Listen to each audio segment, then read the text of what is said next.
بسم الله الرحمن الرحيم إن الله وملائكته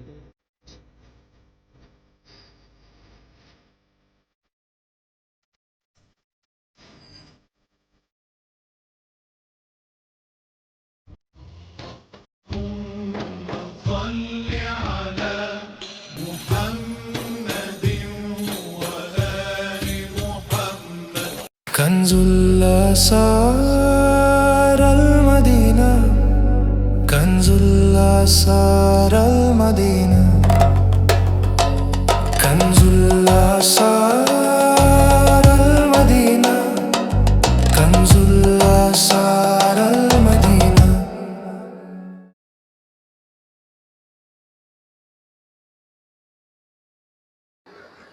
أعوذ بالله من الشيطان الرجيم.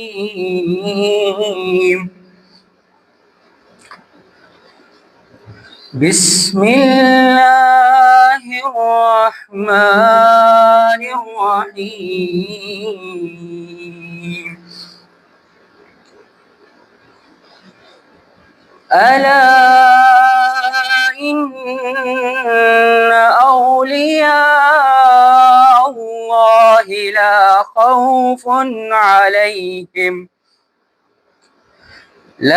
خوف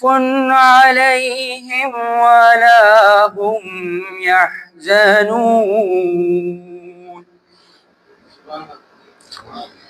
الذين آمنوا وكانوا يتقون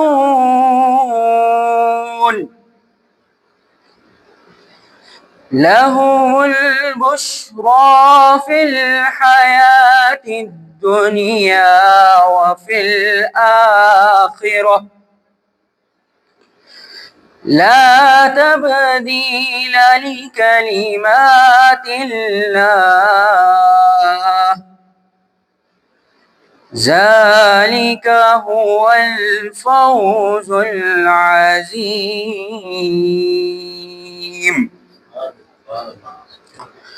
ولا يحزنك قولهم إن العزة لله جميعا، هو السميع العليم. صدق الله العظيم.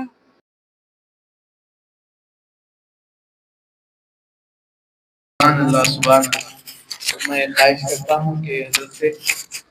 بارگاہ غوث پاک میں ہمیں لے چلیں۔ السلام علیکم ورحمۃ اللہ وبرکاتہ۔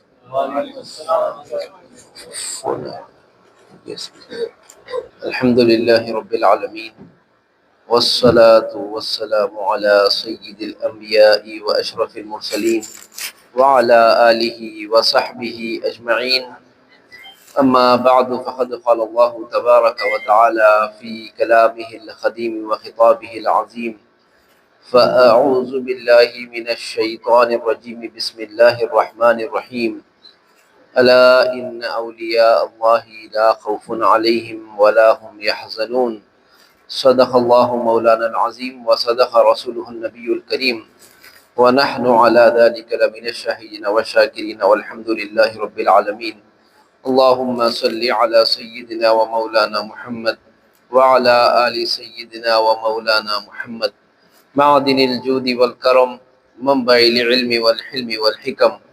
وعلى وارث حاله ومظهر كماله، مرشدي وسيدي وسيلتي محي الدين الغوث الأعظم، واسع اللطف وبحر الهمم، وبارك وسلم۔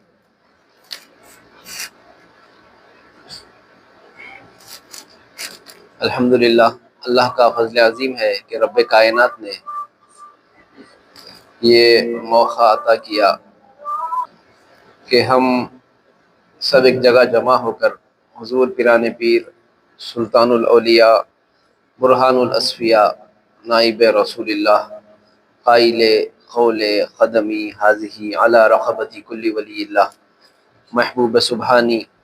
قندیل نورانی، شہباز لامکانی، میرا محی الدین سرکار سیدنا شیخ عبد القادر جیلانی رضی اللہ تعالی عنہ کی بارگاہ میں خراج عقیدت پیش کرنے کے لیے یہاں پر جمع ہوئے ہیں۔ سب سے پہلے میں دل کی عمیق گہرائیوں سے مبارکباد پیش کرتا ہوں محترم سلمان شاہ صاحب، ان کے برادر مکرم مولانا جاوید قادری صاحب اور تمام حاضرین و سامعین کو کہ اللہ تبارک و تعالیٰ نے آپ تمام کو یہ موقع عطا کیا کہ آپ یہاں جمع ہوں اور سلطان الاولیاء کا ذکر خیر کریں اور سنیں۔ یہاں پر میرے سر کے اوپر پیران پیر کا جھنڈا مبارک ہے اور اسی کی برکتوں سے اتفاقی طور پر ایک منقبت، اور وہ منقبت حضرت عبد القدیر صدیقی صاحب علیہ رحمہ کے خانوادے کے ایک شہزادے کی لکھی ہوئی پیران پیر کے جھنڈے کے اوپر کہ شاہ کل اولیاء کا جھنڈا ہے، شاہ کل اولیاء کا جھنڈا ہے، نائب مصطفیٰ کا جھنڈا ہے، شاہ کل اولیاء کا جھنڈا ہے، نائب مصطفیٰ کا جھنڈا ہے، جان خیر الورا کا جھنڈا ہے، ابن شیر خدا کا جھنڈا ہے، جان خیر الورا کا جھنڈا ہے، ابن شیر خدا کا جھنڈا ہے، زندگی جس کی تھی خدا کے لیے، زندگی جس کی تھی خدا کے لیے، اس حبیب خدا کا جھنڈا ہے، اس حبیب خدا کا جھنڈا ہے۔ با ادب ہو کے دیکھتے جاؤ، با ادب ہو کے دیکھتے جاؤ، یہ محب خدا کا جھنڈا ہے۔ آفتوں میں جو کام آتے ہیں، آفتوں میں جو کام آتے ہیں، ایسے مشکل کشا کا جھنڈا ہے۔ آفتوں میں جو کام آتے ہیں، ایسے مشکل کشا کا جھنڈا ہے۔ خوبصورت ہے، خوب سیرت ہے، یہ میرے دل ربا کا جھنڈا ہے۔ خوبصورت ہے، خوب سیرت ہے، یہ میرے دل ربا کا جھنڈا ہے۔ اس پہ قربان جان و دل سے میرے نور رب العلا کا جھنڈا ہے، نور رب العلا کا جھنڈا ہے۔ سب سے اونچا مقام جن کا تھا، اولیاء میں سب سے اونچا مقام جن کا تھا، عالم بے ریا کا جھنڈا ہے، جس کا تھا ایک ظاہر و باطن، پیر صدق و صفا کا جھنڈا ہے۔ اور مقطع میں حضرت فرماتے ہیں سر جھکاؤ ادب سے اے عزت، سر جھکاؤ ادب سے اے عزت، کیونکہ غوث الورا کا جھنڈا ہے۔ سر جھکاؤ ادب سے اے عزت، کیونکہ غوث الورا کا جھنڈا ہے۔ الحمدللہ سامعین، آج آپ ہم اس عظیم ہستی مبارک کا ذکر خیر کرنے کے لیے یہاں جمع ہوئے ہیں کہ جس کا نام لینا ہی ہمارے لیے باعث نجات ہے، صرف نام لینا ہی۔ اور اس سے پہلے کئی مرتبہ کئی محافلوں میں، کئی یہاں کے جلسوں میں، جلوسوں میں یہ بات میں نے بارہا کہی ہے، مگر بڑے پیر کا ذکر ہے، جتنے بار بھی کیا جائے، جتنے بار بھی سنا جائے، عاشقوں کے دل کو اتنا ہی مزہ آتا ہے، اتنا ہی لطف آتا ہے کہ محبوب کی محفل کو محبوب سجاتے ہیں، آتے ہیں وہی جن کو سرکار بلاتے ہیں۔ تو بڑے پیر کی مرضی کے، ان کے کرم کے، ان کی عنایت کے بغیر ان کی محفل میں آنا بھی ناممکن ہے۔ سامعین، اللہ تبارک و تعالیٰ نے اولیاء کرام کو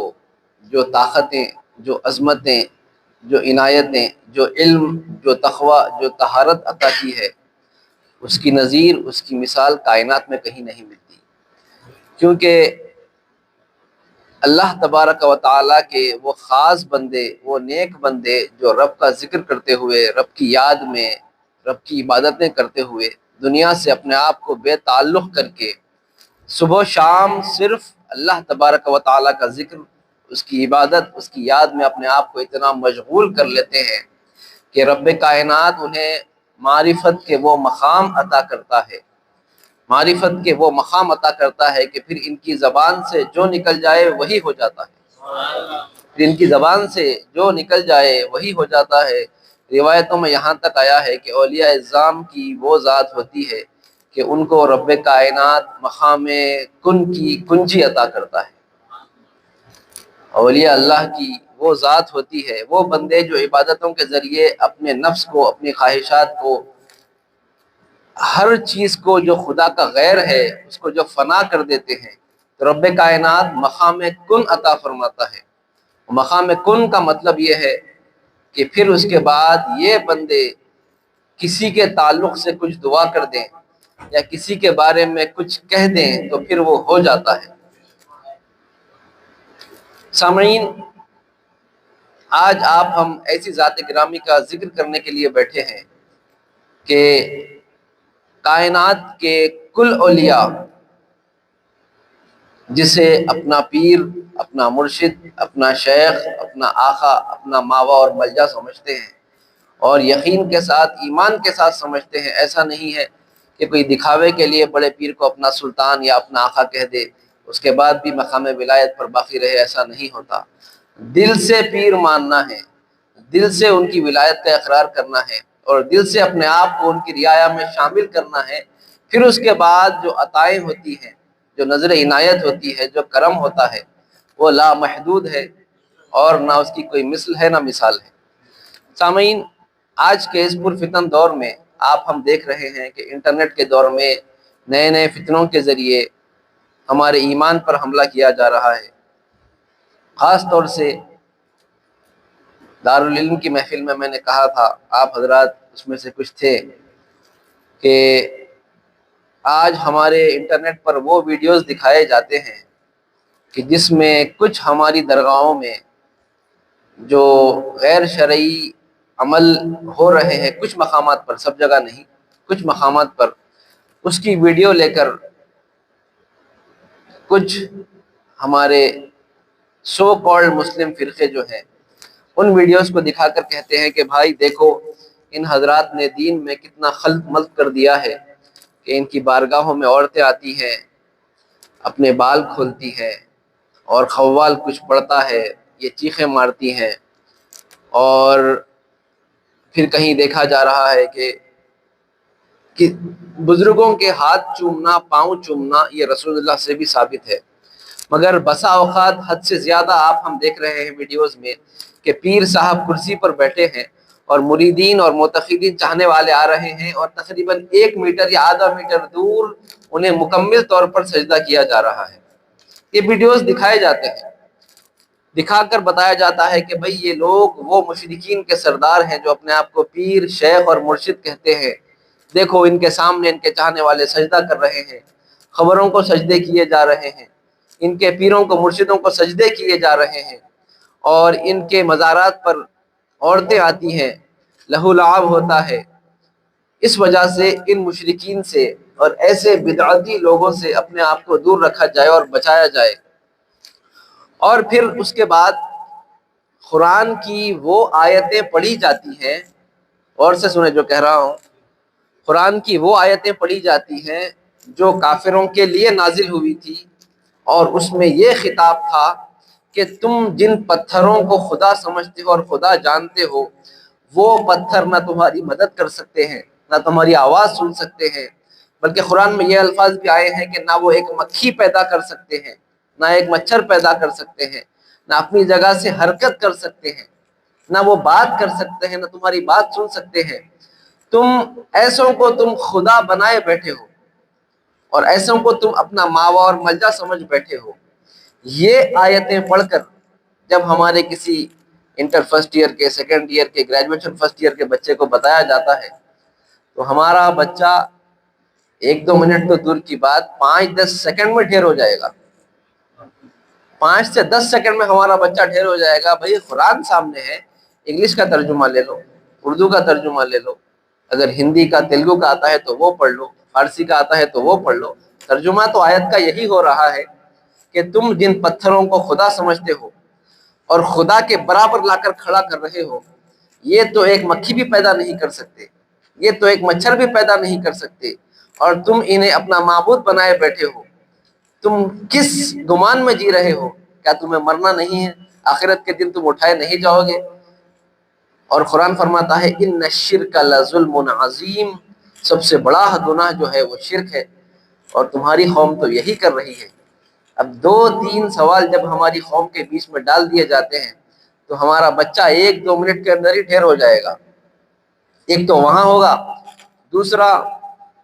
ماں باپ نے زندگی پر وہاں 11ویں شریف کی، 12ویں شریف کی، محرم کے محافل کی، پیر صاحب کے پاس بھی جاتے تھے، بڑے بارگاہوں میں بھی جاتے تھے، مگر جب بچہ کمانے کے لیے انٹر ہو گیا، ڈگری ہو گئی، انجینئرنگ ہو گئی، بچہ کمانے کے لیے یہاں پر تنہا آیا، یہاں پر سنگل اکوموڈیشن میں جب بچے نے رہنا شروع کیا تو آس پاس کے ماحول والوں نے کہا کہ بھائی چلے کچھ دیر دین کی بات کر لیتے ہیں۔ تو جیسا ہی بچے نے کہا بھائی چلو، اب دوست بھی نہیں ہے، ماں باپ بھی نہیں ہے، رشتہ دار بھی نہیں ہے، جان پہچان والے بھی نہیں ہے، کچھ دیر دین کی بات کر لیتے ہیں۔ ہو سکتا ہے کچھ بچہ شروع میں 1-2 بار کہے کہ بھائی میں مصروف ہوں، بزی ہوں، مگر اتنی شدت کے ساتھ وہ آپ کے پیچھے پڑ جائیں گے، روز آئیں گے، کھٹکا ماریں گے، ہفتے میں 3-4 دن آئیں گے، بھائی چلے 5 منٹ دے دے، آدھا گھنٹہ دے دے، 10 منٹ دے دے، دین کی بات کریں گے، تو بچہ اسے کہتے ہیں مروت کے طور پہ ٹھیک ہے بھائی چلو 5 منٹ بیٹھ جاتے ہیں۔ پہلے 5 منٹ میں جو اسٹیپ رکھا وہیں سمجھو اس کی پٹری چینج ہوئی۔ وہ کہتے ہیں کہ ٹرین کی پٹری میں بال برابر کا بھی فرق آئے تو کلومیٹروں کا فرق آ جاتا ہے۔ تو بالکل ایسے ہی عقیدے کی بھی پٹری جو ہے وہ صراط مستقیم کو پکڑ کے رکھو گے تو ہی مضبوط ہے۔ اگر بال برابر کا 10 منٹ کا بھی کسی غیر کی صحبت کا فرق آ گیا، صرف 10 منٹ کا کسی غیر کی صحبت کا فرق آ گیا تو پھر اتنے کلومیٹر دور چلے جاؤ گے بابا، راستے سے واپس لانا مشکل ہو جائے گا۔ سمجھا کر تھک جاؤ گے، بچہ نہیں سمجھے گا۔ پہلے دن بچہ گیا 10 منٹ بیٹھا ان کے ساتھ، دوسرے دن 10 منٹ بیٹھا، تیسرے دن آدھا گھنٹہ بیٹھا، چوتھے دن آدھا گھنٹہ بیٹھا، پھر 3 دن کی جماعت چلی، پھر 40 دن کی چلی، پھر 4 مہینے کی چلی، وہ گاڑی ایسے چلتی چلی گئی۔ پھر وہی بچہ 1-2 سال کے بعد جب اپنے ملک واپس گیا تو وہی بچے نے اپنے پیدا کرنے والی ماں کو اور اپنے کھلانے والے باپ کو مشرک بھی کہا، وہی بچے نے اپنے بھائیوں کو بدعتی بھی کہا، وہی بچے نے اپنے ماموں، خالہ، چاچا کو جہنمی بھی کہا، وہی بچے نے اپنے تمام خاندان کو کہا کہ اللہ کا فضل ہے کہ رب کائنات نے مجھے توفیق اور ہدایت عطا فرمائی، تم لوگ یہاں کے یہیں جہالت میں رہ گئے، وہاں چل کے دیکھو دین وہاں پر ہے۔ یہ ہزاروں بچوں کی سٹوریز آپ کے سامنے 2-4 منٹ میں رکھ رہا ہوں۔ ایسے ہوا ہے، ہزاروں بچے آئے ہیں ہمارے پاس، کئی ماں باپ روتے ہوئے آئے ہیں کہ صاحب میرا بیٹا آج مجھے مشرک کہہ رہا ہے، میرا بیٹا آج مجھے بدعتی کہہ رہا ہے، میرا بیٹا آج گھر پہ جھنڈا چڑھانے کو حرام کہہ رہا ہے۔ یہ ہوا کیوں؟ 5 منٹ کی صحبت بچے کی یہاں آنے کے بعد یا کہیں اور جانے کے بعد۔ دوسری بات، ماں باپ جب تک وہاں بچے کو ساتھ رکھے، بچے کو سنیت نہیں سکھائی، بچے کو سنیت سکھائی ہی نہیں، پڑھائی ہی نہیں، بتائی ہی نہیں، ہوا یہ کہ چلو بیٹا ساتھ حضرت کے پاس جانا ہے، بچہ گیا خاموش، بیٹھے آ گئے، حضرت سے دعا پڑھا لیے، دعائیں لے لی، آ گئے، چلو بابا حلقہ ہے، بچہ چلے گیا، ہو گیا، آ گئے، حضرت کا عرس شریف ہے، بچہ گیا 5 منٹ بیٹھا، کوئی نعت کی محفل ہوئی، قوالی کی محفل ہوئی، کھانا کھایا، آ گیا، مگر اسے بتایا ابھی تک یہ نہیں گیا کہ اولیاء سے جڑنا ہے تو کیوں جڑنا ہے۔ بچے کو آج تک یہ بتایا نہیں گیا کہ ان محفلوں میں جانا ہے اور ان کی صحبتوں میں بیٹھنا ہے تو کیوں بیٹھنا ہے، یہ بچے کو بتایا ہی نہیں گیا۔ اب اس کے بعد جب خالی دماغ تھا بچے کا،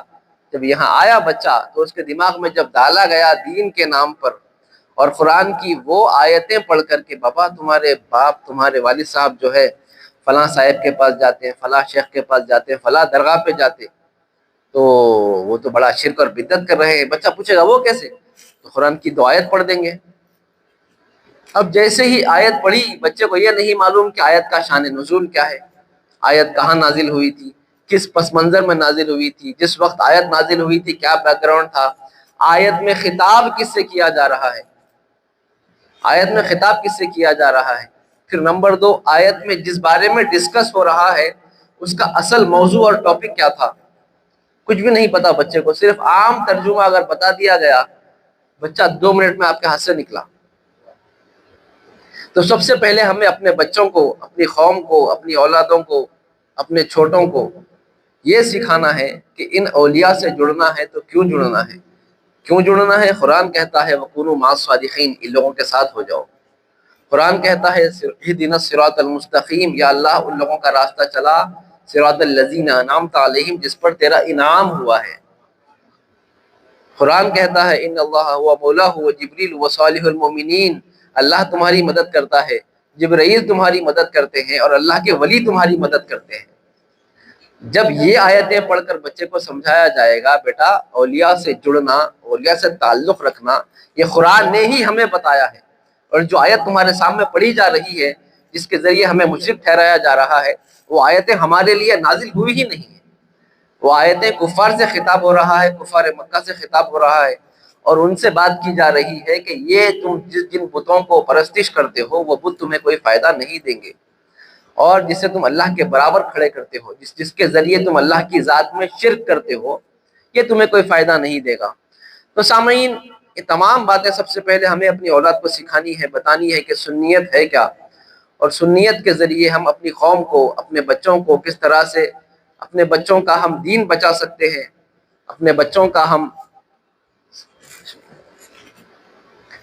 تو جیسے میں نے آپ کے سامنے عرض کیا، اللہم صلی علی سیدنا مولانا محمد وعلی آل سیدنا مولانا محمد وبارک وسلم۔ تو جب تک ہم اپنے بچوں کو یہ بتائیں گے نہیں کہ ہم اولیاء سے جڑے ہوئے کیوں ہیں، ہم صوفیاء سے جڑے ہوئے کیوں ہیں، ہم انہیں کیوں مانتے ہیں، کیوں جانتے ہیں، اور کیوں ان کے ذریعے ہم اپنی روحوں کو منور کر رہے ہیں، تب تک بچہ آپ کے ہمارے کنٹرول میں آنے والا نہیں ہے۔ سامعین، محفلوں میں جائیں تو بالکل جائیں، عقیدت کے ساتھ، محبت کے ساتھ جائیں، مگر وقتاً فوقتاً گھر میں کبھی خالی بیٹھے وقت، کبھی کھانا کھاتے وقت، کبھی کہیں جا رہے ہیں راستے میں، سلو بچے کے کان میں، اپنی اولاد کے، اپنے جتنے بھی چھوٹے ہیں ان کے کان میں یہ بات ڈالیں برابر کہ رسول سے ہمارا تعلق ہے، عقیدت ہے تو کیوں ہے، اہل بیت سے ہے تو کیوں ہے، صحابہ سے ہے تو کیوں ہے، اولیاء صالحین کو ہم مانتے ہیں تو کیوں مانتے ہیں، سرکار پیران پیر کی اتنی عقیدت ہمارے دلوں میں ہے تو کیوں ہے۔ جب تک یہ تمام باتیں ہم اپنے بچوں کے دلوں میں نہیں ڈالیں گے، تب تک آپ کا ہمارے بچے کے عقیدے میں نہ مضبوطی آئے گی، نہ بچہ یہ بات سمجھ پائے گا کہ ہم یہ عقیدہ جو ہمارا ہے صدیوں سے، یہ کیوں ہے اور کس وجہ سے ہے۔ دوسری بات جو میں نے آپ سے عرض کی کہ بچوں پہ نظر ایسی رکھیں کہ کسی بھی بد عقیدہ کی صحبت میں 1 منٹ کے لیے بھی بچے کو جانے نہ دیں۔ حدیث پاک کا خلاصہ عرض کرتا ہوں، آقا کریم نے بیان فرمایا کہ صحبت اثر کرنے والی شے ہے، یہاں تک کہ کچھ لمحے کے لیے ہی کیوں نہ ہو۔ صحبت اثر کرنے والی شے ہے، کچھ لمحے کے لیے ہی کیوں نہ ہو۔ جیسے میں نے اپنی بات کی ابتدا میں کہا تھا کہ ٹرین کی پٹری پر اگر ایک بال برابر بھی فرق آ جاتا ہے تو کلومیٹروں کا فرق آ جاتا ہے، تو بالکل ویسے ہی اگر بچہ 5 منٹ 10 منٹ بھی کسی بدعقیدہ کی صحبت میں بیٹھنا شروع کر دے تو آپ یقین جانیں دھیرے دھیرے اس کے ذہن میں ایسے خرافات بھر دیے جائیں گے آپ کے ہمارے عقیدے کے تعلق سے، پھر وہی بچہ آپ کے خلاف اعلان جنگ کر دے گا عقیدے کے معاملے میں۔ تو سامعین، قرآن پاک یقیناً ہدایت کی کتاب ہے، یقیناً کتاب ہدایت جو ہے، قرآن فرماتا ہے ذالک الکتاب لا ریب فیہ ھدی للمتقین، جو اللہ سے ڈرتے ہیں ان کے لیے یہ کتاب ہدایت فراہم کرتی ہے، ہدایت عطا کرتی ہے۔ مگر سامعین، ایک بات یاد رکھیں، اسی قرآن کو پڑھ کر کئی لوگ عقیدے میں درست بھی ہوئے، اور قرآن کے فہم کو، قرآن کے ادراک کو، قرآن کے معنی کو نہ سمجھتے ہوئے لوگوں نے اس سے ایسے معنی اخذ کیے کہ دوسرے مسلمانوں پر فتوی بازی شروع کر دی گئی۔ اس کی ایک بڑی پیاری مثال ہمارے علماء بیان فرماتے ہیں، غور سے سماعت فرمائیں۔ قرآن ایک کتاب ہے اللہ تبارک و تعالیٰ کی، وہ کتاب اگر آپ کو پڑھانے والا کوئی شیعہ غالی رافضی ہو تو وہ ساری کتاب جب آپ اس کے سامنے بیٹھ کر پڑھیں گے تو جب قرآن ختم ہوگی یقینی طور پر آپ صحابہ کے سخت گستاخ ہو کر اٹھیں گے۔ نمبر 2، یہی کتاب ہے قرآن پاک،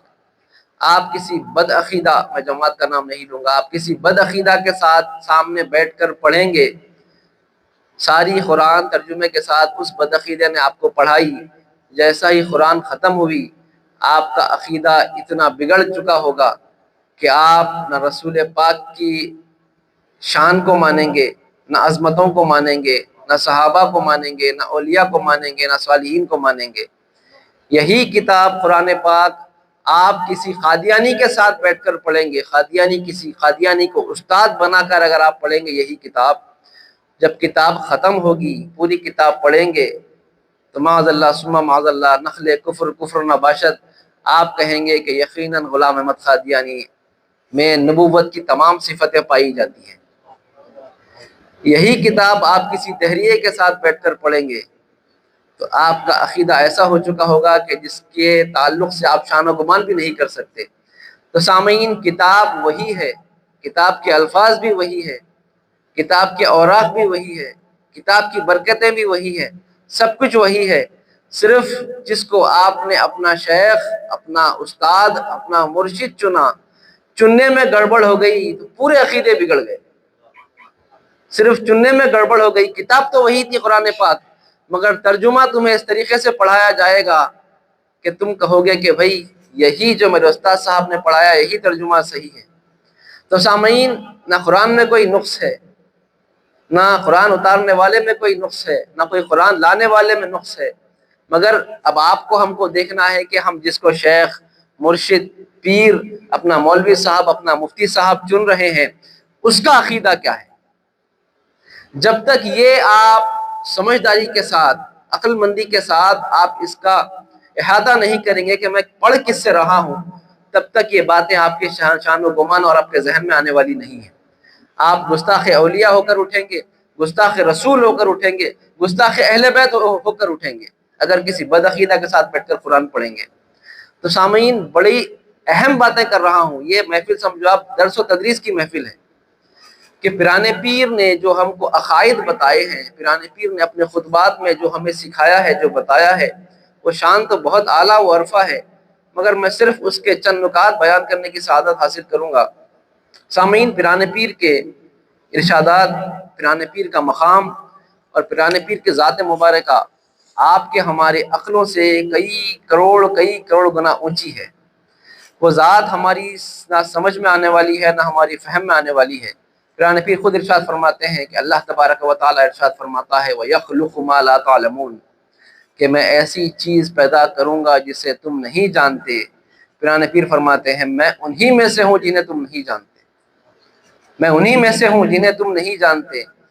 اور سامعین، پیران پیر کے جو ارشادات ہیں، جو مقامات ہیں، پیران پیر نے تو خود فرمائے ہیں، مگر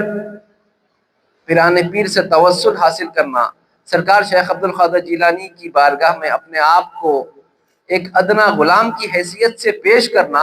یہ آج کل کا آپ کا ہمارا عقیدہ نہیں ہے، پچھلے 1000 سال کے اولیاء کا یہی عقیدہ رہا ہے۔ آئیں سب سے پہلے سلسلہ نقش بندیہ کے 2 بڑے بزرگان دین کے اقوال پیش کر کے اپنی بات کو یہاں سے شروع کرتا ہوں کہ سلسلہ نقش بندیہ کے بہت بڑے بزرگ شیخ پیر مرزا مظہر جانے جانا، وہ فرماتے ہیں کہ جب میں نے سرکار پیران پیر کی روح مبارک کی طرف اپنی روح کو ادب کے ساتھ کنیکٹ کیا، ادب کے ساتھ توجہ پیران پیر کی روح مبارک کی طرف کی، اور اس کے بعد پیران پیر کے تمام غلاموں کی، تمام مریدین کی طرف جب میں نے دیکھا تو میں نے پایا کہ سرکار شیخ عبد القادر جیلانی کی روح مبارکہ ہر وقت اپنے تمام مریدوں پر نظر رکھی ہوئی ہے۔ سلسلے نقش بندیہ کے بہت بڑے بزرگ پیر مظہر جانے جانا فرماتے ہیں کہ میں نے اپنی روح مبارکہ عالم کشف میں تمام باتیں دیکھی کہ شیخ عبد القادر جیلانی کی روح مبارکہ اپنے تمام مریدین کے احوال سے ہمیشہ باخبر ہے، اور ہمیشہ تمام مریدین کے احوال پر نظر رکھی ہوئی ہے اور ہر وقت دستگیری فرماتی ہے۔ شاہ ولی اللہ محدث دہلوی اپنی کتاب الانتباہ میں ایک وظیفہ لکھتے ہیں، اور یہ وظیفہ شاہ ولی اللہ محدث دہلوی، شاہ عبدالحق محدث دہلوی، اور کیا کہتے ہیں آپ شاہ عزیز اللہ محدث دہلوی، شاہ عبد الرحیم محدث دہلوی، یہ ایسا خانوادہ ہے آج سے 450 سال پہلے کا کہ اس وقت ہندوستان میں جتنی جماعتیں ہیں بشمول اہل سنت، اس وقت ہندوستان میں جتنی جماعتیں ہیں، اہل حدیث لے لو، اہل قرآن لے لو، جماعت اسلامی لے لو، جو جماعت لیتے ہو آپ لے لو، سب کے سب انہی کی کتابوں سے استفادہ کرتے ہیں، اور ہندوستان میں حدیث کے لانے کا سب سے بڑا صحرا جو جاتا ہے یہی خاندان کے سر جاتا ہے۔ ہندوستان میں حدیث پاک کی جو آمد ہوئی، جن طرق سے جن وسیلوں کے ساتھ ہندوستان میں حدیث داخل ہوئی، یہ سارے کا سارا مور دین 90% جو حدیث پاک کا صحرا ہے ہندوستان میں آنے کا، یہ اسی خانوادے کے سر پہ جاتا ہے۔ یہ خانوادے کے بہت بڑے بزرگ شاہ ولی اللہ محدث دہلوی اپنی کتاب میں ایک وظیفہ لکھتے ہیں، کتاب کا نام ہے الانتباہ۔ اس میں لکھتے ہیں کہ جب تجھے، اے بندو، جب تمہیں کبھی کوئی پریشانی آئے، مشکل آئے، تکلیف آئے، پریشانی کی حالت میں رہو تو اس وظیفے کی پابندی کیا کرو۔ تو شاہ ولی اللہ لکھتے ہیں یہ وظیفہ یہ ہے کہ سب سے پہلے 2 رکعت نفل پڑھ لو، 2 رکعت نارمل نفل پڑھ لو۔ نفل ختم ہونے کے بعد 111 مرتبہ حضور پاک محمد مصطفیٰ صلی اللہ علیہ وآلہ وسلم پر درود پاک کا نذرانہ۔ 3 باتیں لکھی ہیں، پہلا 111 مرتبہ حضور پاک پر درود پاک کا نذرانہ، دوسرا صوم کلمہ تمجید، اسے 111 مرتبہ، سبحان اللہ والحمد للہ ولا الہ الا اللہ واللہ اکبر ولا حول ولا قوت الا باللہ العلی العظیم، یہ بھی 111 مرتبہ۔ اب تیسری جو بات لکھی ہے، لکھی کس نے ہے؟ شاہ ولی اللہ محدث دہلوی نے، اور وظیفہ بول کر لکھا ہے حضرت نے کہ ہر مصیبت میں، ہر پریشانی میں کام آنے والا وظیفہ لکھنے والی ذات شاہ ولی اللہ محدث دہلوی کی۔ نمبر 1 لکھا کہ 2 رکعت نفل پڑھنے کے بعد 111 مرتبہ درود پاک، پھر اس کے بعد 111 مرتبہ کلمہ تمجید، پھر اس کے بعد لکھا ہے 111 مرتبہ شیئن للہ یا شیخ عبد القادر جیلانی، یہ 111 مرتبہ پڑھ لو۔ اس کے بعد شاہ ولی اللہ محدث دہلوی لکھتے ہیں کہ یقین ہے، اور مجھے اس بات کا 100% یقین ہے کہ اللہ تبارک و تعالیٰ تمہیں ہر مصیبت سے، ہر پریشانی سے نجات عطا فرمائے گا اور تمہاری ہر دعا قبول فرمائے گا۔ شیئن اللہ المدد یا حضرت جناب شیخ سید عبد القادر جیلانی، شیئن للہ یا حضرت جناب شیخ سید عبد القادر جیلانی، یہ 111 مرتبہ،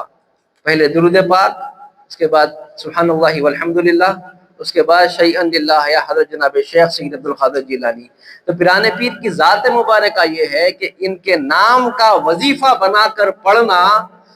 ہزاروں سال کے بزرگوں کا طریقہ اور وتیرہ رہا ہے۔ سامعین، یہ آج کل کی بات نہیں ہے۔ اگر ہم کسی تکلیف میں ہوتے ہیں،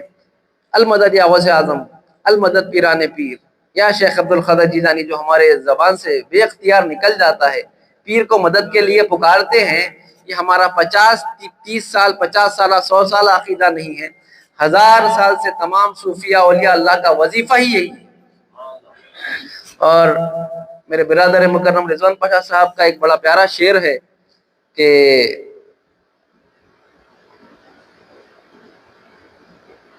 اللہم صلی علی سیدنا مولانا محمد وعلی آل سیدنا مولانا محمد وبارک وسلم۔ 100 وظیفوں کا وظیفہ، ہر مرض کی ایک دوا۔ 100 وظیفوں کا وظیفہ، ہر مرض کی ایک دوا، ہر گھڑی یا غوث اعظم عمر بھر یا غوث پاک۔ 100 وظیفوں کا وظیفہ، ہر مرض کی ایک دوا، ہر گھڑی یا غوث اعظم عمر بھر یا غوث پاک۔ تو سامعین، آج کے کل کے بزرگوں کا طریقہ نہیں رہا، اکابر اولیاء اللہ کا طریقہ رہا ہے۔ اور کئی آج سے 30-40 سال پہلے کے حیدرآباد کے بڑے بزرگوں کو میں نے خود آنکھوں سے دیکھا ہے کہ تعویذ جب لکھتے تھے، تعویذ کے اوپر یا تعویذ کے نیچے المدد یا حضرت جناب شیخ سید عبد القادر جیلانی شیئن للہ یہ لکھ کر، کئی مرتبہ تو تعویذ کچھ نہیں لکھتے تھے، صرف وائٹ چٹھی پر پیران پیر کا نام لکھ کر موڑ کر دے دیتے تھے، جاؤ بابا کام ہو جائے گا، اور اللہ تبارک و تعالیٰ اس نام کی برکت سے پروردگار کام فرما بھی دیا کرتا تھا۔ تو سامعین، پیران پیر کے نام کی وہ برکتیں ہیں، پیران پیر کے نام کا وہ اثر ہے، نہ بلائیں تمہارے قریب آتی ہیں، نہ قدرتیں تمہارے قریب آتی ہیں، نہ شیطان تمہارے قریب آتا ہے، نہ نحوست قریب آتی ہے۔ سامعین، یہ نام آزما کر دیکھو، اللہ تبارک و تعالیٰ نے پیران پیر کے نام میں وہ برکت رکھی ہے، وہ کمال رکھا ہے، وہ جلال رکھا ہے کہ یہ نام سنے تو بلائیں دور سے بھاگ جائیں۔ آ رہے تھے میرے گھر کی طرف آفات، مگر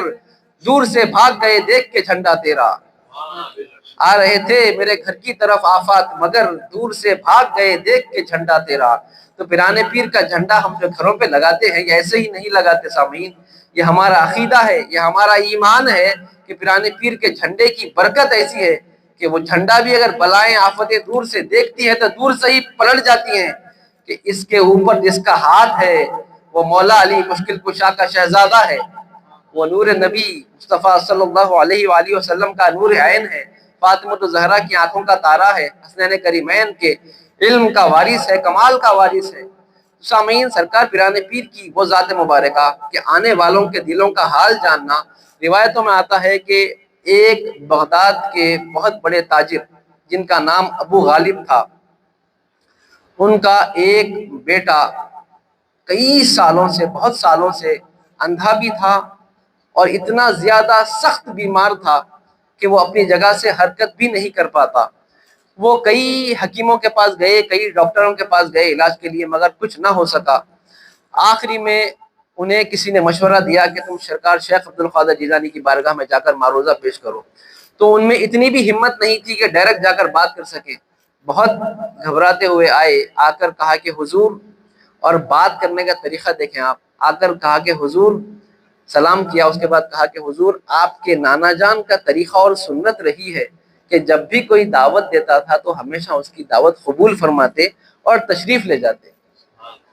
یہ بات پیش کر کے ابو غالب نے کہا کہ حضور آپ کی دعوت میرے گھر پر ہے اور میں امید رکھتا ہوں کہ آپ کی دعوت کو قبول فرمائیں گے۔ بہت بڑے بزنس مین تھے بغداد کے۔ تو پیران پیر نے کہا کہ اگر اجازت ملی تو آؤں گا فرمایا۔ پیران پیر نے کہا اگر اجازت ملی تو آؤں گا۔ اس کے بعد کچھ دیر کے لیے پیران پیر نے اپنا سر نیچے جھکایا، اس کے بعد کچھ دیر کے بعد سر اٹھا کر کہا کہ انشاءاللہ آؤں گا۔ بات ختم ہو گئی، دعوت کا دن آیا۔ پیران پیر جب ان کے گھر پہ پہنچے تو بہت بڑا گھر تھا، بہت بڑا ہال تھا۔ ہال میں اس وقت بغداد کے تمام صوفیاء، تمام اولیاء آئے ہوئے تھے، کیونکہ یہ بہت بڑے بزنس مین تھے، سب سے ان کے تعلقات تھے۔ تو بغداد کے سارے عمراء، رؤساء اور سمجھیے آپ وہاں کے اس دور کے جو بھی وزیر تھے، مشائخین، سب کے سب آئے ہوئے تھے۔ ہال بھرا ہوا تھا اور بڑا دسترخوان بچھا ہوا تھا۔ دسترخوان پہ ہمہ قسم کے کھانے بھی رکھے ہوئے تھے،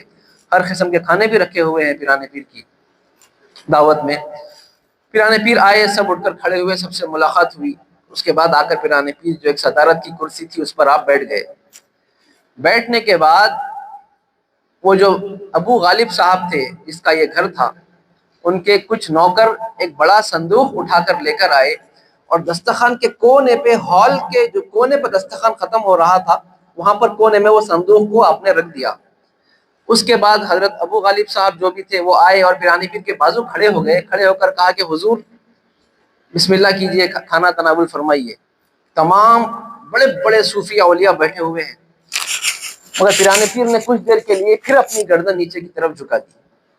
کچھ دیر کے لیے خاموش ہوئے۔ روایت میں آتا ہے کہ پورے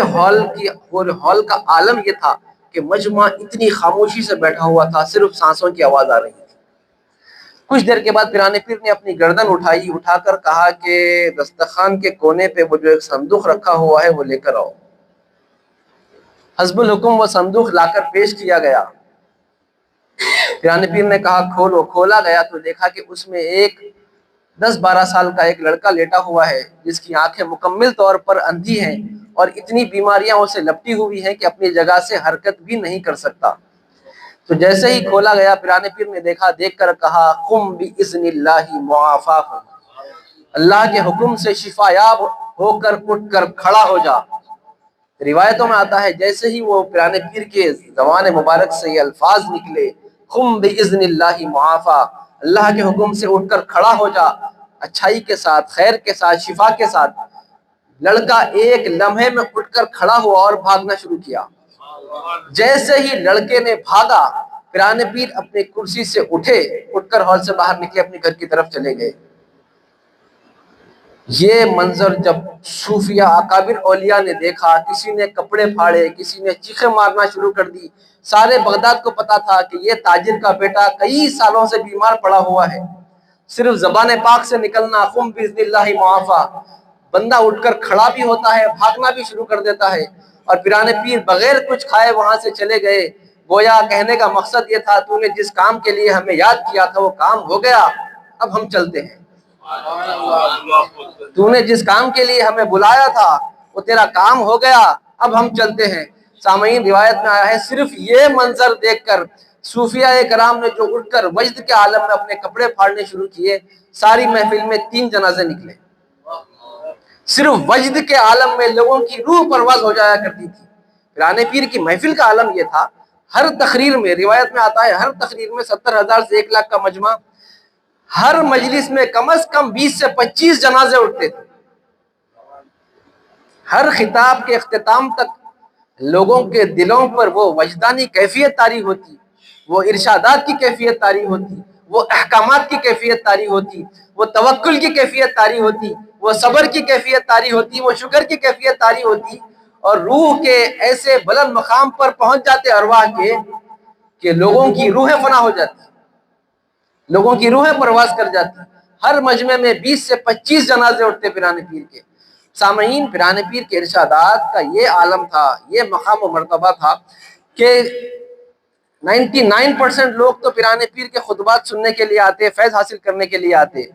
مگر یہاں بھی روایتوں میں لکھا گیا ہے کہ دور دور سے لوگ صرف پیران پیر کا خطاب سننے کے لیے آتے.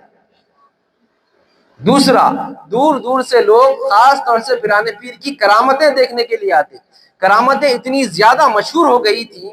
کہ لوگ صرف یہ نیت سے آتے کہ چلو آج چل کر دیکھتے ہیں کہ بغداد میں ایک شیخ ہیں، رسول اللہ کے نائب ہیں، رسول اللہ کے شہزادے ہیں، اور سنا ہے کہ وہ چلتے پھرتے کرامتیں دکھاتے ہیں، چلو ان سے ملاقات بھی کر لیں گے اور کچھ کرامتیں دیکھ کر آئیں گے. اور پیران پیر کا حال یہ ہوتا کہ آنے والے کے دل کے حال سے واقف ہوتے، پوچھنے سے پہلے ہی سب کچھ عطا کر دیا کرتے. تو یہاں تک روایتوں میں آتا ہے کہ آپ جب تخت بچھاتے، تخت کے اوپر کرسی پر بیٹھ کر جب آپ خطاب فرما رہے ہیں، 70,000 کا مجمع ہے، 1 لاکھ کا مجمع ہے، کئی لوگ خطاب کے لیے بھی آئے ہیں، کئی لوگ بیعت کے لیے بھی آئے ہیں، کئی لوگ علم حاصل کرنے کے لیے بھی آئے ہیں، کئی لوگ درس حدیث کے لیے بھی آئے ہیں. اس میں سے کئی لوگ ایسے ہوتے جو صرف کرامت دیکھنے کے لیے آتے. تو پیران پیر کا معاملہ یہ تھا، وقت اتنا، ایک عام بات میں کہوں کہ پیران پیر کا اسکیڈیول اتنا زیادہ ٹائٹ اسکیڈیول ہوتا کہ خاص طور سے رک کر کرامتیں دکھانے کا بھی وقت نہیں ہوتا. دوران خطاب ہی روایتوں میں آتا ہے کہ خطاب چل رہا ہے، پیران پیر اٹھ کر کرسی سے کھڑے بھی ہوتے ہیں، کچھ قدم آگے بڑھ کر لوگوں کے سروں کے اوپر سے واک بھی کرتے ہیں ہوا میں، اور ادھر خطاب چل بھی رہا ہے. ادھر کرسی سے اٹھ کر کھڑے بھی ہو گئے، دوسری طرف دیکھا تو کرسی پہ موجود بھی ہے، کچھ قدم آگے بڑھ گئے، دیکھا کرسی پر موجود بھی ہے، لوگوں کے سروں کے اوپر سے واک چل رہی ہے، ادھر دیکھا تو کرسی پر موجود بھی ہے. خطاب وہی چل رہا ہے پیران پیر کا جو کرسی پر چل رہا ہے، اور جو دوران واک لوگوں کے سروں کے اوپر سے جو آپ جا رہے ہیں آ رہے ہیں، اس وقت بھی وہی واز چل رہا ہے جو کرسی پر واز چل رہا ہے. تو پیران پیر کا اسکیڈیول اتنا ٹائٹ ہوتا کہ کرامتیں دکھانے کے لیے کچھ خاص الگ وقت نہیں نکالتے. ادھر تعلیم و تعلم بھی چلتا رہتا، ادھر کرامتوں کا ظہور بھی ہوتا رہتا کہ جو آنے والا ہے، جو نیت کے ساتھ آیا ہے کہ صرف کرامت دیکھنے آیا ہے، دیکھ لے، خطاب سننے آیا ہے، سن لے، دل میں یہ سوال لے کر آیا ہے، اس کا جواب بھی سن لے. یہ حدیث سننے کے لیے آیا ہے، دوران خطاب وہی حدیث بیان فرما دیتے. یہ حدیث کی سند لینے کے لیے آیا ہے، سند بھی عطا فرما دیتے. سامعین، روایت میں یہاں تک آیا ہے کہ اپنے مرید خاص پر، جیسے میں نے کہا کہ حضرت پیر مظہر جانے جانا فرماتے ہیں کہ مرید کے ہر احوال سے پیران پیر واقف ہوتے ہیں. اتنی کرم نوازی. ایک نام آپ نے میری زبان سے کئی مرتبہ سنا ہوگا، شیخ علی ابن ہیتی. شیخ علی ابن ہیتی پیران پیر کے سمجھے آپ رائٹ ہینڈ، ہر وقت آپ کی مجلس میں موجود اور ہمیشہ سب سے سامنے بیٹھا کرتے. 1 لاکھ کا مجمع ہے، پیران پیر کا خطاب چل رہا ہے، شیخ علی ابن ہیتی کو اچانک ضرورت کا تقاضا ہو جاتا ہے. ضرورت کا تقاضا ہو گیا، جسے ہم عام ہماری اردو انگلش لینگویج میں جسے ہم نمبر 2 کہتے ہیں. 1 لاکھ کا مجمع ہے، اٹھ کے جانا ناممکن ہے اور بڑی شدت کا تقاضا ہو رہا ہے. آپ دیکھیں پیر کی نظر کرم، آئے ہائے ہائے. شیخ علی ابن ہیتی فرماتے ہیں، خود فرماتے ہیں، مجھے اتنی شدت کا تقاضا ہو رہا تھا کہ اگر میں اپنی جگہ سے اٹھ کر کھڑا بھی ہوتا تو تو لوگوں کے سامنے رسوائی ہو جاتی ہے، لوگوں کے سامنے رسوائی ہو جاتی ہے۔ 70,000 کا مجمع ہے، اتنے مجمع کو چیرتا ہوا اگر بیت الخلا تک جاؤں تو مجھے یقین تھا کہ میرا معاملہ وہ ہو جاتا اور میں لوگوں کے سامنے رسوا ہو جاتا۔ بس میں نے استغاثے کی کچھ کہا نہیں، استغاثے کی نظر سے صرف پیر کے چہرے کی طرف دیکھا۔ ہائے ہائے ہائے ہائے، کرم دیکھو آپ، عنایتیں دیکھو۔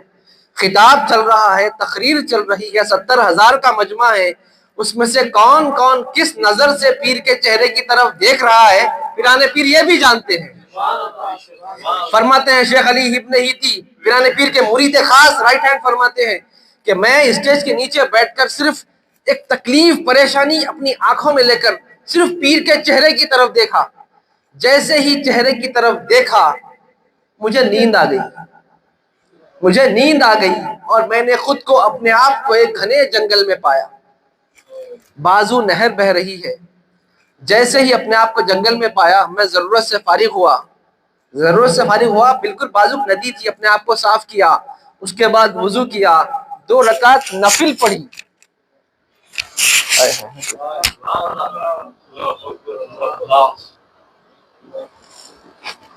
2 رکعت نفل پڑھی، فرماتے ہیں 2 رکعت نفل پڑھی۔ میرے پیجامے میں ایک چابی لگی ہوئی تھی، جب ضرورت کے لیے اپنا پیجامہ اتار رہا تھا تو وہ چابی نکال کر جھاڑ پر لگا دیا، ضرورت سے فارغ ہوا، وضو کیا، 2 رکعت نفل پڑھی۔ جیسا ہی نفل کا سلام پھیرا میں نے دیکھا کہ کسی نے میرے چہرے سے اپنا ہاتھ ہٹا دیا ہے۔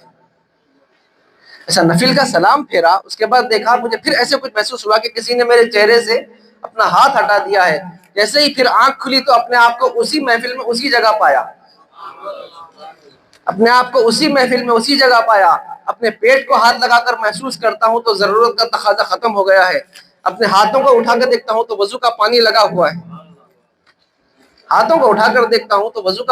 ہوا ہے،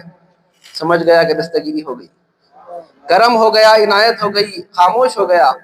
محفل ختم ہو گئی۔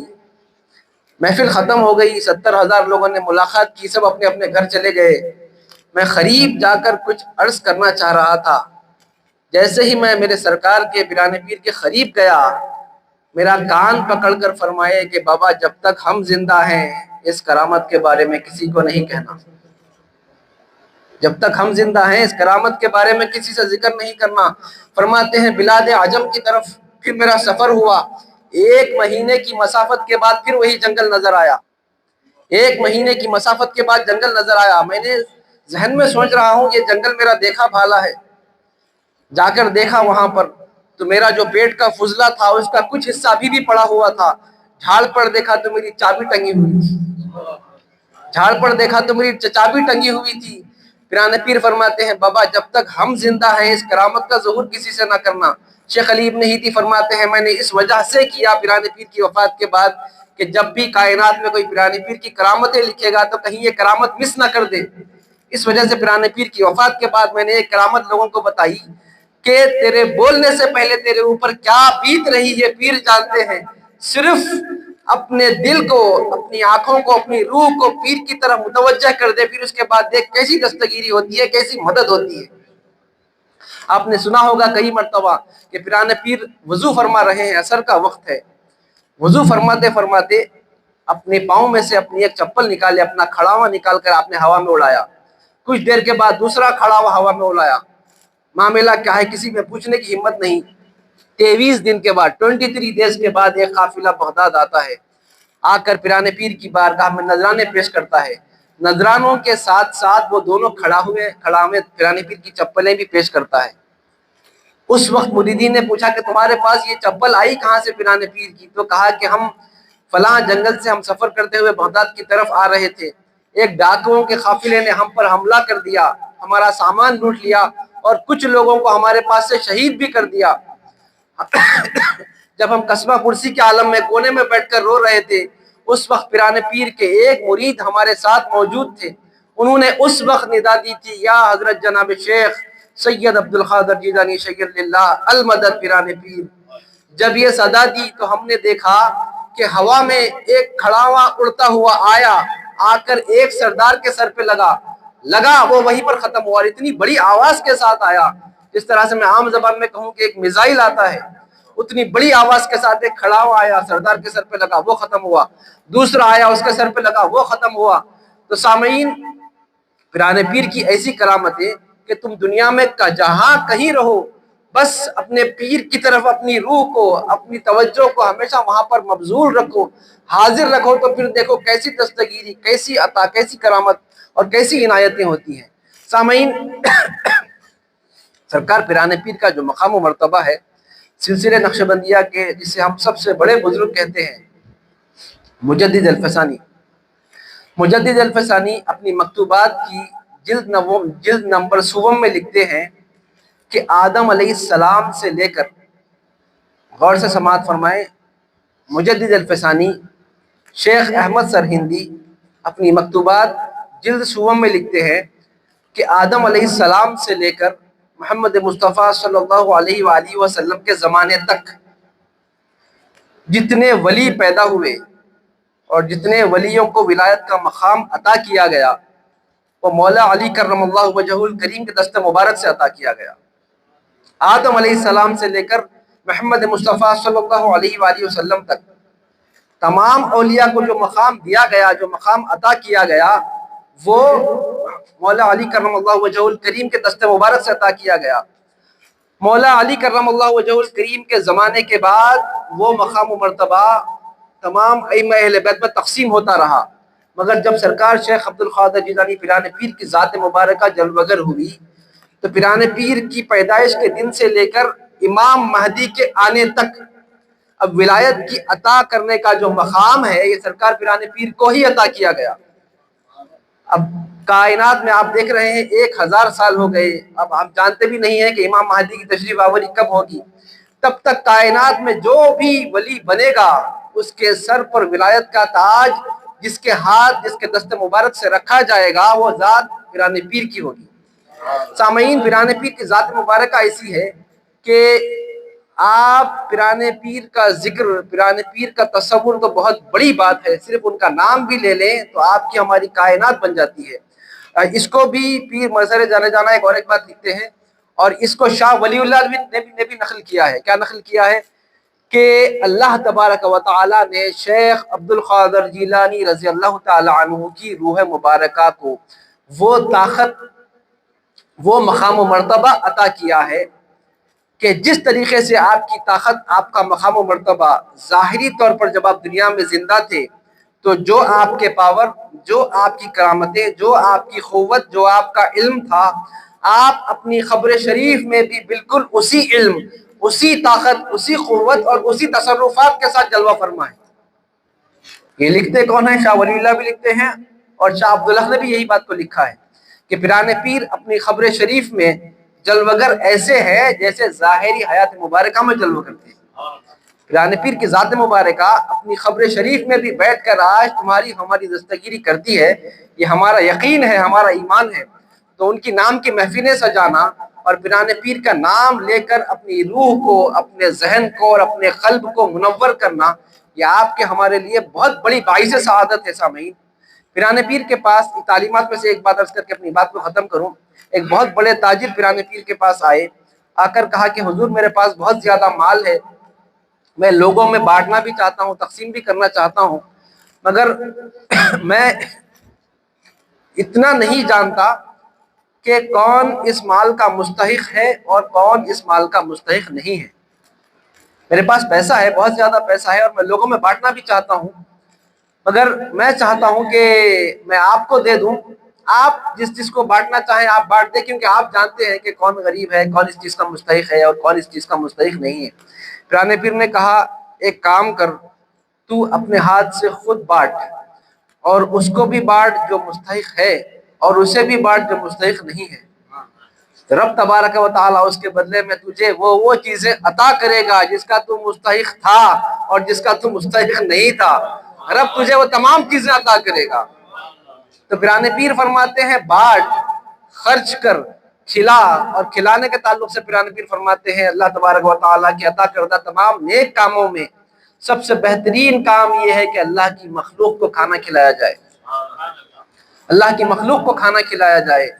سامعین، یہ بہت بڑی نیکی ہے کہ اللہ تبارک و تعالیٰ نے قرآن پاک میں کئی مرتبہ رزق کے عطا کرنے کا جو ذکر کیا ہے، کہیں ان اللہ یرزق من یشاء بغیر حساب کہا، کہیں رب کائنات نے کہا کہ رزق کا سارا وما من دابۃ فی الارض الا علی اللہ رزقها کہا،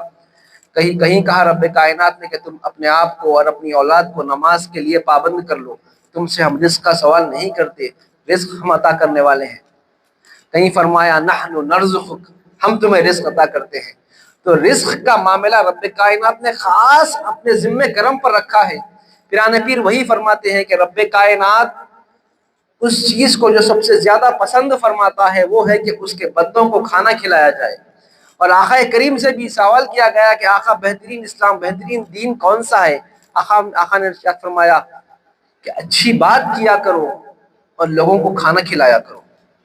سامعین، ہماری محفلوں میں یہی تو ہوتا ہے، دین کی بات ہوتی ہے اور آقا کے نام پر اللہ تبارک و تعالیٰ کا عطا کردہ رزق ہم ایک دوسرے میں بانٹتے ہیں، تقسیم کرتے ہیں۔ اور سامعین، ایک جنرل بات بھی اگر آپ کے سامنے کہوں قرآن حدیث سے ہٹ کر، کہ آپ کے پاس جو بھی پیسہ آتا ہے، جو بھی مال آتا ہے آپ کے پاس، وہ آپ کے لیے تو ہوتا ہے، آپ کے بیوی بچوں کے لیے ہوتا ہے، آپ کے ماں باپ بھائی بہن کے لیے ہوتا ہے، مگر مال جو ہوتا ہے آپ کے پاس، جتنا مال آ رہا ہے وہ سارے کا سارا آپ کا نہیں ہوتا، اس پر اللہ کی مخلوق کا بھی حق اور حصہ ہوتا ہے۔ تو مال کو جمع کرنے کی کوشش نہ کریں، ہاں اتنا جمع کریں جتنا ایک ظاہری طور پر کچھ آپ کا کام ٹھیک ٹھاک چل جائے، مگر ایسا نہیں ہے مثال کے طور پر آپ کے پاس کئی کروڑ ہیں، کئی کروڑ، سووں کروڑ رکھے ہوئے ہیں اور آپ کی جیب سے پیسہ نکلتا ہی نہیں ہے۔ مال جتنا خرچ کرو گے اتنا آئے گا، یہ بات اچھی طریقے سے یاد رکھیں۔ آقا کریم نے اللہ کی قسم اٹھا کر کہا کہ صدقہ دینے سے مال کم نہیں ہوتا، صدقہ دینے سے مال کم نہیں ہوتا، صدقہ دینے سے مال کم نہیں ہوتا۔ ہمارے اردو زبان میں صدقے کا مطلب ہم نے بہت غلط لے رکھا ہے، بچوں کے سر کو پیسے لگا کے وارتے، کسی کے اوپر سے مرغی وارتے، کسی کے اوپر سے بکرا وارتے۔ بالکل اس کا کوئی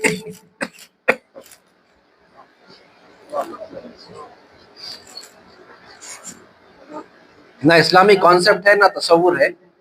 ہاں اولیاء کا، صوفیاء کا، کچھ بڑوں کا طریقہ ہے، آپ کر سکتے ہیں، بالکل ٹھیک ٹھاک ہے، مگر صدقہ جو ہے،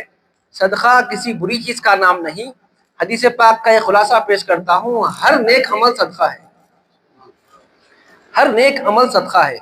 یہاں تک یہ بھی آیا ہے کہ نیکیوں میں سے سب سے ایک چھوٹی نیکی بھی یہ ہے کہ یہ بھی صدقہ ہے۔ کیا صدقہ ہے؟ زمین پر بیچ راستے میں ایک پتھر پڑا ہوا ہے، اسے ہٹا کر آپ نے کہیں کونے میں کر دیا تو یہ بھی صدقہ ہے۔ تو حدیث پاک کا کل خلاصہ لے کر سمجھا رہا ہوں، ہر نیک کام کو صدقہ کہا جاتا ہے۔ ہمارے پاس بسا اوقات ہمارے لوگ بڑے غصے میں آ جاتے ہیں، کیا بھائی صدقہ کا مال کھلا رہا، کیا غریب فقیر سمجھا، کیا ویسا نہیں ہے۔ ہر نیک کام کرنا، جو مثال کے طور پر 11ویں میں 12ویں میں جو کھانا کھلایا جاتا ہے، اسے بھی صدقہ کہا جائے گا، کہ ہر نیک کام جو اللہ کو خوش کرنے کے لیے کیا جائے اور اس کا ثواب محمد مصطفیٰ صلی اللہ علیہ وآلہ وسلم کی روح مبارک کی طرف، اولیاء صالحین کی روح مبارک کی طرف بھیجنے کی آپ کی ہماری نیت ہو، اسے صدقہ ہی کہتے ہیں۔ اگر ہمارے ٹرم میں، ہمارے عام رواج میں صدقے کا غلط مطلب لیا گیا ہے۔ خیر، میں دعا کرتا ہوں کہ پروردگار عالم آپ کا ہمارا یہاں جمع ہونا قبول فرمائے اور پیران پیر کی ذات مبارکہ سے ہمیں براہ راست فیض حاصل کرنے کی توفیق عطا فرمائے۔ پروردگار ہمارے چھوٹے بڑے گناہوں کو معاف فرمائے۔ یا اللہ پروردگار صاحب خانہ کے حال پر رحم فرما، گھر میں برکت عطا فرما۔ پروردگار تمام حاضرین کی یا رب العالمین تمام جائز دعاؤں کو قبول فرما لے۔ پروردگار اس محفل کی برکت کے سبب پروردگار رسول پاک کا فیضان ہم پر جاری و ساری رہے، اہل بیت کا، صحابہ اکرام کا، اولیاء صالحین کا فیضان ہم پر جاری و ساری رہے، خصوصاً پیران پیر سرکار شیخ عبد القادر جیلانی رضی اللہ تعالی عنہ کی نظر کرم، نظر عنایت ہم پر بنی رہے۔ پروردگار سچا پکا قادری بنا کر ہمیں میدان محشر میں اٹھایا رب العالمین۔ پیران پیر کی سچی پکی محبت عطا فرما، رسول پاک کے قدموں سے وابستگی عطا فرما، سیدہ کی نالین کے ساتھ وابستگی عطا فرما، مولا علی کا ساتھ عطا فرما، حسنین کریمین کا ساتھ عطا فرما۔ پروردگار یا رب العالمین جو ہم میں بے روزگار ہیں روزگار عطا فرما۔ پروردگار جو لوگ کاروبار کر رہے ہیں کاروبار میں ترقی عطا فرما۔ پروردگار جو لوگ بیمار ہیں انہیں شفاء کامل عطا فرما۔ پروردگار ہم سب کو اتحاد و اتفاق محبت سے رہنے کی توفیق عطا فرما، دین اسلام کا صحیح علم حاصل کرنے کی توفیق عطا فرما، اس پر عمل کرنے کی توفیق عطا فرما۔ یا اللہ علماء صالحین مفتیان اکرام شیوخ کبار کی پروردگار ان کی صحبت عطا فرما، ان سے کچھ سیکھنے کی اور اس پر عمل کرنے کی توفیق عطا فرما۔ پروردگار ہم سب کو صحت کامل عطا فرما، درازی عمر عطا فرما، پروردگار عزت کی زندگی عطا فرما، ایمان کی موت عطا فرما۔ پروردگار اپنے کرم سے رب العالمین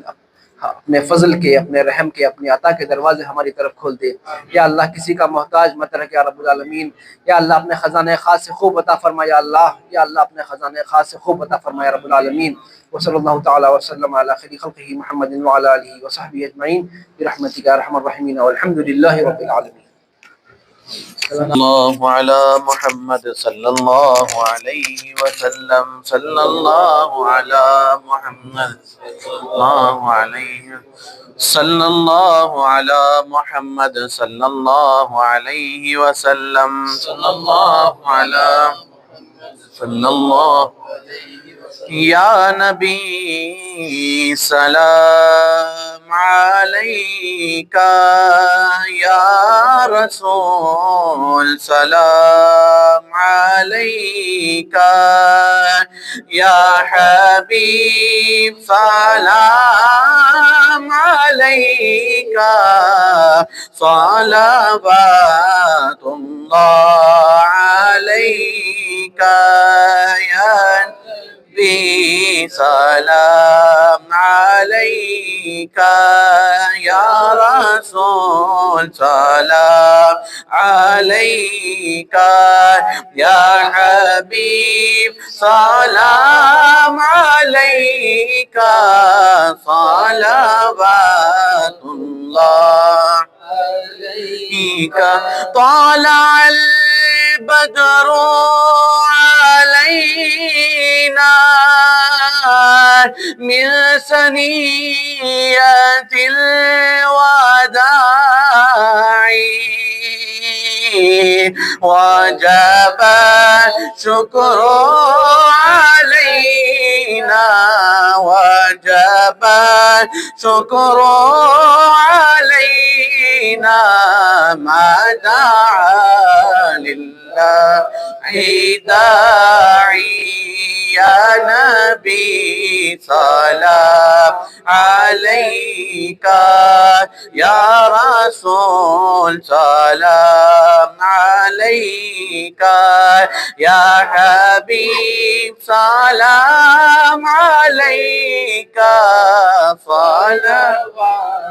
الله عليك، يا نبی در پہ بولانا، ہو گیا